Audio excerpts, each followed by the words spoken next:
super familiar with the flaws of our favorite genre. Spending an entire paycheck just to try another deck, metas that get solved way too fast, over-the-top RNG deciding which player wins, over-the-top RNG. What wondrous discoveries await below? If it's a people problem, I'm your man. Hi! Are you all online for tickets too? Well, things certainly have changed a lot since the official Runeterra announcement, haven't they? And while most of the Desa's promises still definitely hold true today, there's one that took a turn for the worse. What are they gonna do? Top deck, disguise descent?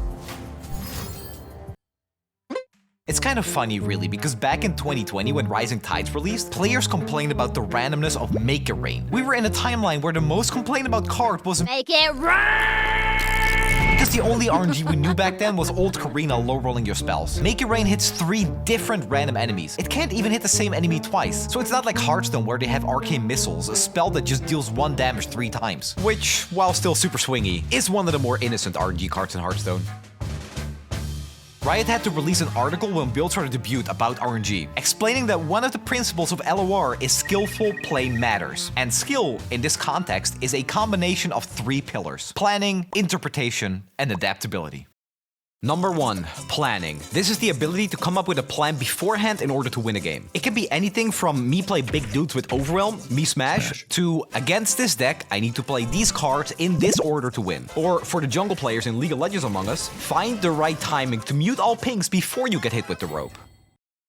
Number 2. Interpretation. Being able to read a situation and make the correct play at the correct time. The big brain moment. Or just pretending to be big brain because you think you're smart for denying a big spell.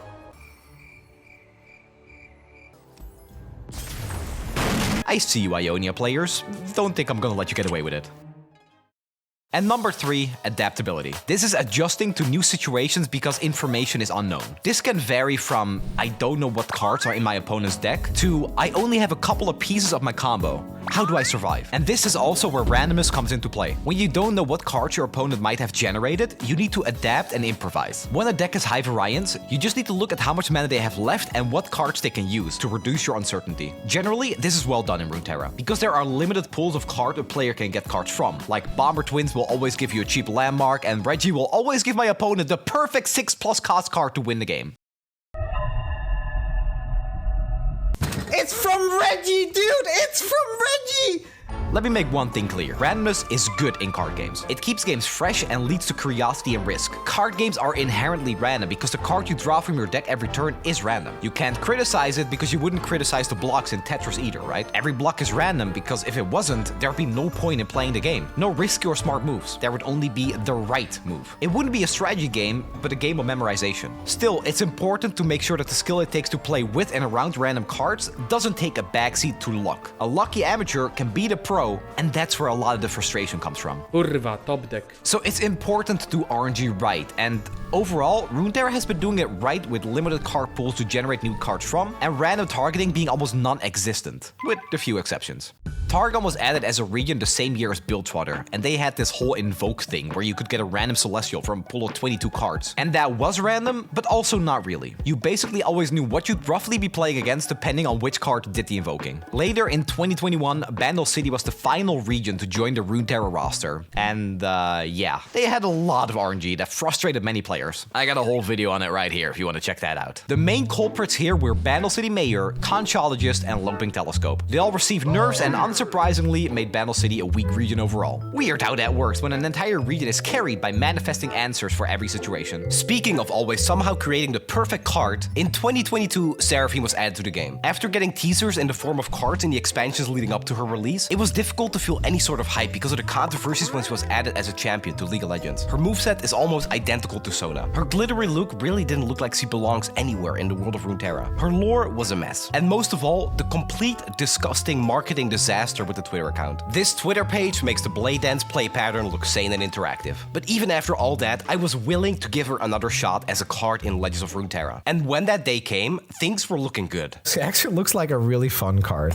Okay. Even her art was updated to make her look more Piltover. The new keywords she enabled made a lot of sense and looked like you had to build your deck in a clever way, while generating low impact cards so you'd always be able to play cards as new. It's exactly how I like to play Runeterra. Generating random cards is fun. Finding unique ways to play the game and forging your own game plan as you go, depending on the cards you generate, while squeezing every last drop of value out of them, is so much fun. I was excited for her release, but we all know that didn't last long. So let's dive deep into what would spearhead Runeterra's most frustrating meta of all time. Issue number 1. The random bullshit generation the Seraphine decks are now known for. Oh, right. Hey, thanks, Chip. My videos are getting demonetized randomly, so I'm just not gonna take any risks. Random Bullchip card generation. Before Seraphine and the back alley bar, the random bullshit Go deck was an actual archetype. War crimes are being committed.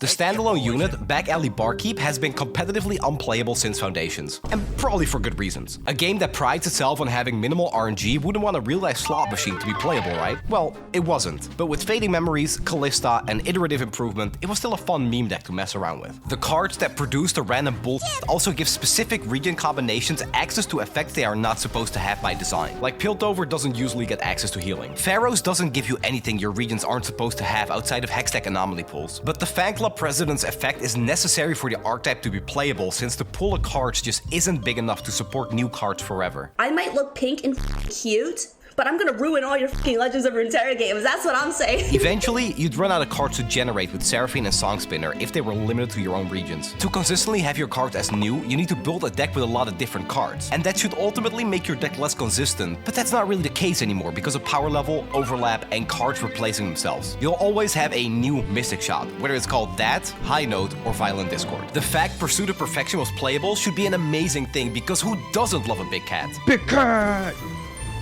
Big cat! I just cast Pursuit of Perfection. It won me the game in Worlds. I just want that to sink in. But it's all on the back of the game getting so many cards that replace themselves, and so many new powerful cards that essentially do the same thing. You can build a deck full with these type of cards without losing any consistency. The question is no longer, can I survive long enough with my inconsistent one-off deck to get my payoff? But instead became, is my control deck going to have a 30-30 with Overwhelm on turn 7 or on turn 8? The deck building cost to get that payoff is gone. Steve Rubin, a game designer for Runeterra, said this: if you're looking to improve, always consider the worst possible card your opponent could have when making a play. Seraphine, President, Songspinner, and Back Alley Bar make this a completely unreasonable thing to do. You can generally put these cards into brackets. Seraphine will probably get a spell that deals 2 damage or a protection spell that gives +1/+1. Fan Club President will probably get removal for 1 target or a small AoE. It really doesn't matter if that removal is Heroic Charge, Concerted Strike, or Sunburst. Your unit dies either way. With unlimited card pools and attempting to play around high variant mana reduction, the information overload just pushes you to a point where you give up and assume it's some bullshit that's gonna ruin your day anyway. Seraphine's package is full of cards with these type of effects, and that's the next point I want to talk about. The champion cards that benefit from this type of over-the-top bullshit generation.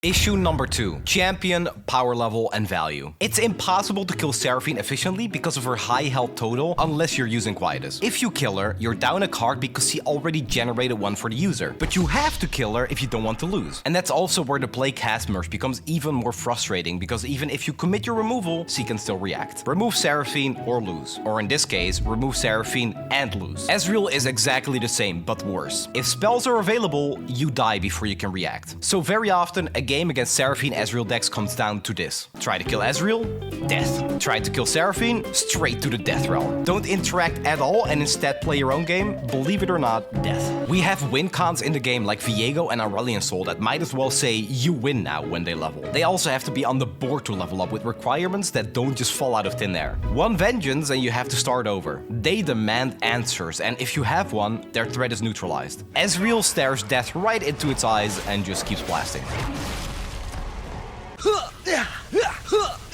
What not many of you know is that before I started uploading Runeterra content, I was a competitive Mario Kart player. I still have like 50 videos that are set to private with Mario Kart team matches, so that's why I try to squeeze in a Mario Kart analogy whenever I get the chance.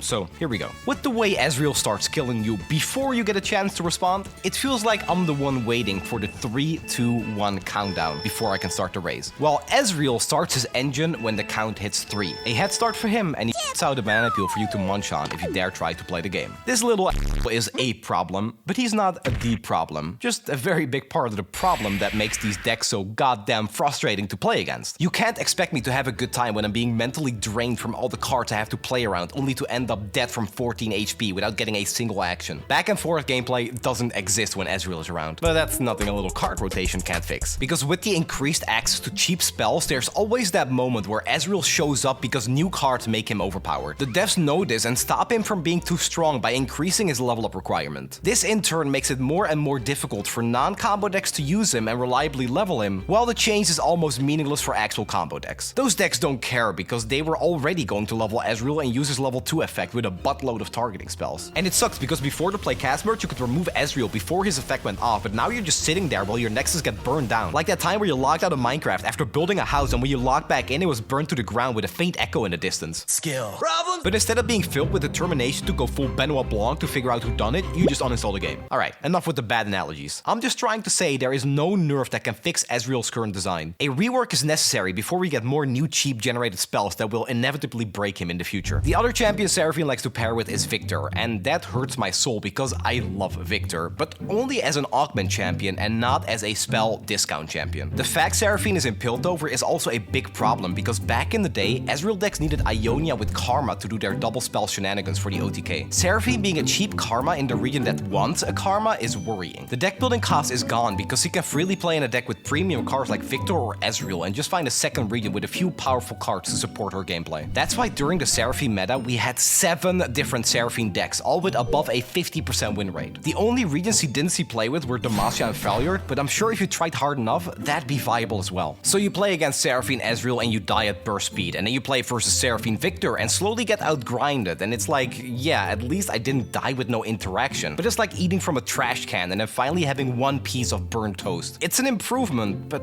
is it really? The whole card package is way too self-sufficient, and all she needs is a couple of cards from her own region to be playable, so it all feels like the decks do the exact same thing. Generate spells, level your champions in deck, double your spells. The Victor versions outvalue you, and the Ezreal versions kill you at burst speed. But none of this would be possible without the card that was at the very core of this issue. Issue number 3. Mana cheating. This right here is what enabled all this madness. RNG can be frustrating. The sheer power level of champions is getting out of control. But in most cases, they can be played around and dealt with if you play smart and plan ahead. Rek'Sai on top? Better keep that freeze. Yuumi attached to a Pantheon? Now's the time to rip that Falling Comet. If Pharaoh's Financier was played at any point during the game, you know it's a spell that costs 6 or more, and the player will have to keep representing 6 or more mana if they want to threaten the generated spell. That's why the Fan Club President is so frustrating to play against. It's hard to play around low-cost cards with high-cost effects, like a big heal, a rally, a stun, or a huge draw. Before the President, we had Conchologist and Loping Telescope and even Trinket Trade to always generate more and more spells that cost less and less mana. One of the core issues of Bandle City was the amount of mana cheating and cards replacing themselves. Unnerved Bandle City Mayor could literally pay his own cost on the turn he was played while generating a card. Gleaming Lantern, Val Temple, Akshan's Treasure, Monster Harpoon, Hidden Pathways, all nerfed at some point in Runeterra's history. Mana cheating, no matter how you look at it, will always lead to broken game mechanics. Healthy mana discounts do exist like Mountain Scryer, a weak unit that can be killed and only discounts the card that you generate from a unique pool outside of your deck. The Val Temple can't be killed through the same cards, but instead requires a very specific answer. And for most decks, it's still a stretch to pack landmark removal. Which brings us to the main culprit of one of the worst metas Runeterra had to endure. Back Alley Bar. Yeah, I know, it's not actually Seraphine because she's not actually that good without Bar on the board. But she remains the face of this deck and her track record so far hasn't been great. So a lot of the hate is redirected to her. Seraphine is mostly fine, but the Bar. This card turned the unreliable slot machine archetype into a consistent winner!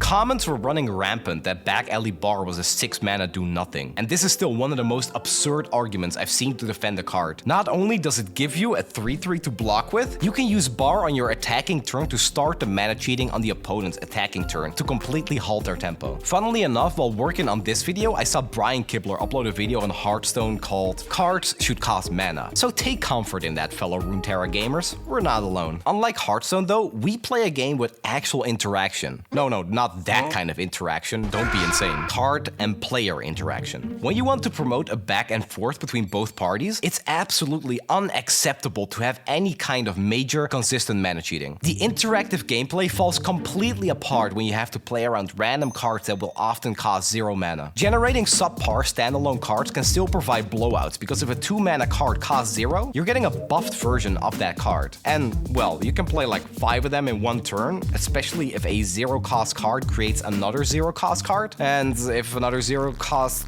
Oh god, my head hurts. Another card that isn't extremely problematic but allows even more blowouts is Drum solo drawing Ezreal or Seraphine. It's impossible to guess what your opponent is capable of with the amount of mana they currently have. Are you sure you can tap under 6 mana when they have 1 mana, which allows them to play Ezreal and Seraphine? In this clip right here, I played Galio because my opponent had 1 mana left. Galio died while my opponent spent a grand total of 0 mana. A 7 mana Spell Shield champion was removed for 0 mana. It's impossible to play around anything with this much information you constantly have to keep track of. Multiple different pools that generate cards, multiple different discounts from pools or main deck cards. Depending on what's generated and discounted, Ezreal has different maximum damage output based on the cards generated and discounted. Seraphine can double up on cards that generate cards, creating even more outcomes, and the list goes on. The only solution is to accept it and deal with some bullshit, which personally isn't how I like to play Runeterra. The arguments against this level of RNG are even addressed by several positive examples in the game. I believe cards like Nora and Howling Abyss are perfect examples of how to do outrageous RNG that can still be extremely fun to play with and against. This whole rant is not even about power level, because while Fan Club President was too strong at 4 mana and Seraphine definitely leveled too fast at 6 new spells, this video is simply to talk about a meta with the most revolting combination of cards that you could possibly put into a game. If you're good enough at Runeterra to realize you should watch out when your control Shadow Isle opponent has 9 mana, because you play around the worst possible card your opponent could have, you'll also quickly realize you're completely wasting your time if you do this against Seraphine, and instead, you should just accept you're going to get hit with some different nonsense every time you queue up against her. But hey, that's just my opinion. Let me know in the comments how you feel about RNG and mana discounts. I'm generally very optimistic about Runeterra and have nothing but respect for the devs, so I made this video as constructive criticism and a way to look back on a frustrating past meta. A lot of the cards that made this deck overpowered and annoying to play against are now nerfed, and I can understand that if you're the one playing Seraphine, it's probably a very fun experience, but it really wasn't when you're on the receiving end. Anyway, that's all for the Sunny rant. I'll see you in the next video.